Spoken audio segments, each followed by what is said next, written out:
প্রয়াত প্রাক্তন প্রধানমন্ত্রী মনমোহন সিং দীর্ঘদিন ধরেই বয়সজনিত সমস্যায় ভুগছিলেন। দিল্লি এইমসে প্রয়াত প্রাক্তন প্রধানমন্ত্রী 92 বছর বয়সে প্রয়াত মনমোহন সিং। মৈত্রী ভট্টাচার্য আমার সঙ্গে রয়েছে। মৈত্রী, সোনিয়া গান্ধী, প্রিয়াঙ্কা গান্ধী, জেপি নাড্ডা, একাধিক কংগ্রেস নেতৃত্ব, বিজেপি নেতা তারাও পৌঁছে হচ্ছেন। তুমি যেমনটা বলছিলে, সূত্র মারফত জানা যাচ্ছে যে প্রধানমন্ত্রী নরেন্দ্র মোদীও তিনিও যেতে পারেন। আর কি কি ইনফরমেশন পাওয়া যাচ্ছে এখনো পর্যন্ত? কারণ দিল্লি এইমসের নিরাপত্তা অনেকটা বাড়ানো হয়েছে, যে ছবি আমরা দেখছি।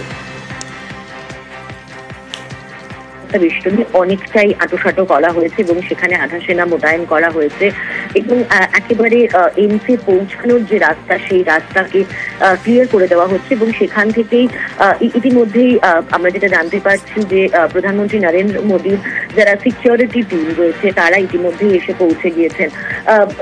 সেই জন্য অনুমান করা হচ্ছে যে প্রধানমন্ত্রী নরেন্দ্র মোদী তিনিও উপস্থিত হতে পারেন, তিনি এইমসে উপস্থিত হতে পারেন এবং আর কিছুক্ষণ সময়ের মধ্যেই হয়তো রাহুল গান্ধী এবং মল্লিকার্জুন খার্গে তারা ইতিমধ্যেই রওনা হয়ে গিয়েছেন কর্ণাটক থেকে। আজ রাতের মধ্যেই তারা পৌঁছে যাবেন এইমসে এবং এখনো পর্যন্ত তার পারলৌকিক ক্রিয়ার কি প্রক্রিয়া হবে বা কিভাবে তার পারলৌকিক ক্রিয়া হবে সে বিষয়ে তার পরিবারের তরফ থেকে বা কংগ্রেস পার্টির তরফ থেকে এখনো পর্যন্ত অফিসিয়ালি বিষয়ে কিছু জানানো হয়নি। তবে যেটা মনে করা হচ্ছে যে আর কিছুক্ষণ সময়ের মধ্যেই তারা ধীরে ধীরে এই পরবর্তী যে পদক্ষেপগুলো রয়েছে সেগুলো তারা জানাবেন।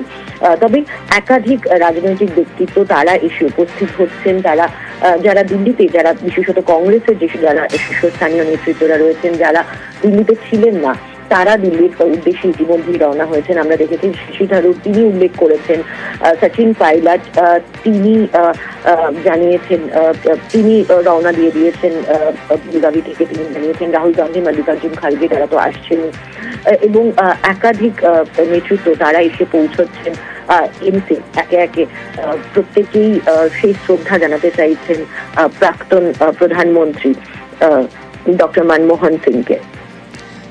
মৈত্রীর সঙ্গে থাকো। 1982 থেকে 1985 রিজার্ভ ব্যাংকের গভর্নর, 1991 ইউজিসি চেয়ারম্যান, 1991-এ রাজ্যসভার প্রথম সদস্য হন, 1991 থেকে 96 কেন্দ্রীয় অর্থমন্ত্রী হিসেবে ছিলেন ডক্টর মনমোহন সিং।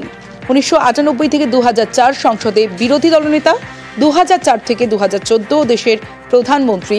টানা 10 বছর দেশের প্রধানমন্ত্রী হিসেবে ছিলেন ডক্টর মনমোহন সিং। মৈত্রী, একটা বিষয়ে একাধিক দায়িত্ব সামলেছেন, একাধিক পদে ছিলেন এবং প্রাক্তন প্রধানমন্ত্রীর ঝুলিতে একাধিক পুরস্কারও রয়েছে।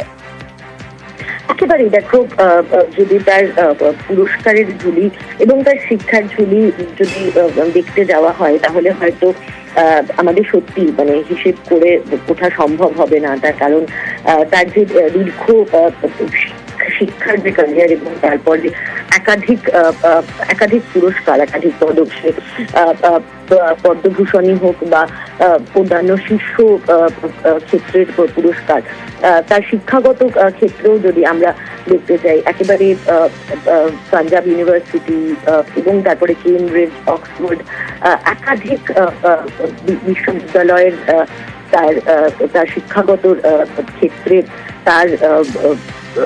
তার যাত্রা রয়েছে এবং তার সঙ্গে সঙ্গে পুরস্কারের ঝুলি রয়েছে এবং একই সঙ্গে প্রচুর মানুষের ভালোবাসা রয়েছে। তার কারণ যেভাবে তিনি প্রধানমন্ত্রী হিসেবে এবং তার আগেও গভর্নর হিসেবে এবং তারপরে অর্থমন্ত্রী হিসেবে, তারপর প্রধানমন্ত্রী হিসেবে তিনি তার দীর্ঘ রাজনৈতিক জীবন এবং তার আগের জীবন কাটিয়ে এসেছেন, সেই সময় তার যে আচরণ ছিল, অর্থাৎ যেভাবে হাম্বল তার ব্যবহার ছিল, সেই সবটাই কিন্তু মানুষকে অত্যন্ত, তার কাছাকাছি যারা এসেছেন তাদের প্রত্যেককে নাড়া দিয়ে গেছেন। রাহুল গান্ধী, তিনি কিছুক্ষণ আগেই টুইট করেছেন এবং তিনি জানিয়েছেন যে তিনি তার মেন্টরকে হারালেন।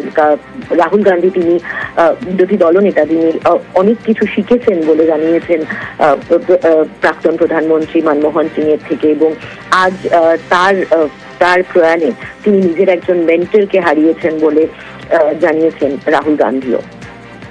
মৈত্রীর সঙ্গে থাকো। मेरे ख्याल में देश के पहले प्रधानमंत्री थे जो इकोनॉमिस्ट, उनकी छाप पूरी दुनिया में पड़ी। उनके इकोनॉमिक लिबरलाइजेशन के लिए, जिससे हिंदुस्तान का इकोनॉमिक नक्शा ही बदल गया। आज उनके क्रिटिक भी उनकी तारीफ करते। नरसिम्हा राव जी की गवर्नमेंट में हम दोनों कैबिनेट मिनिस्टर थे। वो फाइनेंस मिनिस्टर थे, मैं सिविल एविएशन, टूरिज्म और पार्लियामेंट्री अफेयर्स मिनिस्टर था। तो बहुत ही अच्छे रिश्ते हमारे रहे। अल्लाह से यही दुआ है, भगवान से यही प्रार्थना है कि उनके आत्मा को शांति दे। মৈত্রী রয়েছে আমার সঙ্গে। মৈত্রী, একটা গুরুত্বপূর্ণ বিষয়, একদিকে 100 দিনের কাজের যে প্রকল্প, সেই প্রকল্পের সূচনা হয় ডক্টর মনমোহন সিং এর হাত ধরে। আরও একটা বিষয় যে আধার কার্ডের সূচনা করেছিলেন ডক্টর মনমোহন সিং। একেবারে দেখো, যদি ভারতের এই মুহূর্তে দাঁড়িয়ে ভারতের রিফর্মস যেগুলি হয়েছে সেই সমস্ত রিফর্মসের দিকে যদি আমরা তাকাই এবং যে কঠিন সময়ের দিকে যদি তাকাই, যে সময় তিনি একেবারে অর্থনৈতিক ব্যবস্থা এবং রিফর্মসের দায়িত্ব তুলে নিয়েছিলেন নিজের কাঁধে। একটু সঙ্গে থাকো। 26শে সেপ্টেম্বর 1932 অবিভক্ত ভারতের পাঞ্জাবে জন্মগ্রহণ করেছিলেন প্রয়াত ডক্টর মনমোহন সিং। পাঞ্জাব বিশ্ববিদ্যালয় থেকে অর্থনীতিতে স্নাতক doctor Manmohan Singh.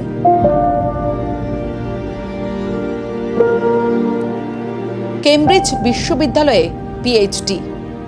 Doctor Manmohan Singh Cambridge বিশ্ববিদ্যালয় থেকে পিএইচডি করেন। শুধু তাই নয়, অক্সফোর্ড বিশ্ববিদ্যালয়ের অর্থনীতিতে উচ্চ শিক্ষা করেন doctor Manmohan Singh. Delhi school of ইকোনমিক্সের শিক্ষক ছিলেন মনমোহন সিং।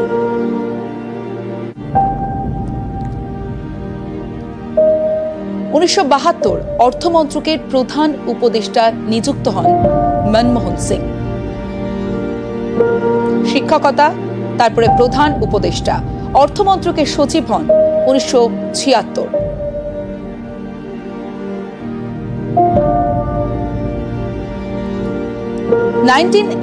থেকে 1982 অর্থাৎ 1980 থেকে 82 যোজনা কমিশনে নিযুক্ত হন মনমোহন সিং। 1982 থেকে 1985 রিজার্ভ ব্যাংকের গভর্নর হিসেবে ছিলেন মনমোহন সিং। 1987 পদ্মভূষণ সম্মানে ভূষিত হন doctor Manmohan Singh. 1991 UGC chairman নিযুক্ত হন মনমোহন সিং। 1991 রাজ্যসভার সদস্য হন মনমোহন সিং। আর 1991 থেকেই অর্থমন্ত্রী হিসেবে ছিলেন। 1991 থেকে 1996 কেন্দ্রীয় অর্থমন্ত্রী ছিলেন ডক্টর মনমোহন সিং। 1998 থেকে 2004 সংসদে বিরোধী দলনেতা হিসেবে ছিলেন ডক্টর মনমোহন সিং। 2004 থেকে 2014 টানা 10 বছর দেশের প্রধানমন্ত্রী হিসেবে ছিলেন ডক্টর মনমোহন সিং। 2024 এপ্রিলে রাজ্যসভা থেকে অবসর নেন ডক্টর মনমোহন সিং এবং দীর্ঘদিন ধরেই বার্ধক্যজনিত সমস্যায় ভুগছিলেন। মনমোহন সিং এর হাত ধরেই বেনজির আর্থিক সংস্কারের সূচনা হয় ভারতে। 100 দিনের কাজের প্রকল্পের সূচনা প্রাক্তন প্রধানমন্ত্রী মনমোহন সিং এর হাত ধরেই। আধার কার্ডের সূচনা মনমোহন সিং প্রধানমন্ত্রী থাকাকালীনই শুরু হয়। ধুঁকতে থাকা রাষ্ট্রায়ত্ত সংস্থার পুনরুজ্জীবনে নতুন নীতি আনেন প্রয়াত প্রাক্তন প্রধানমন্ত্রী ডক্টর মনমোহন সিং। উপভোক্তার ব্যাংক অ্যাকাউন্টে সরাসরি টাকার সূচনা মনমোহন সিং এর আমলেই।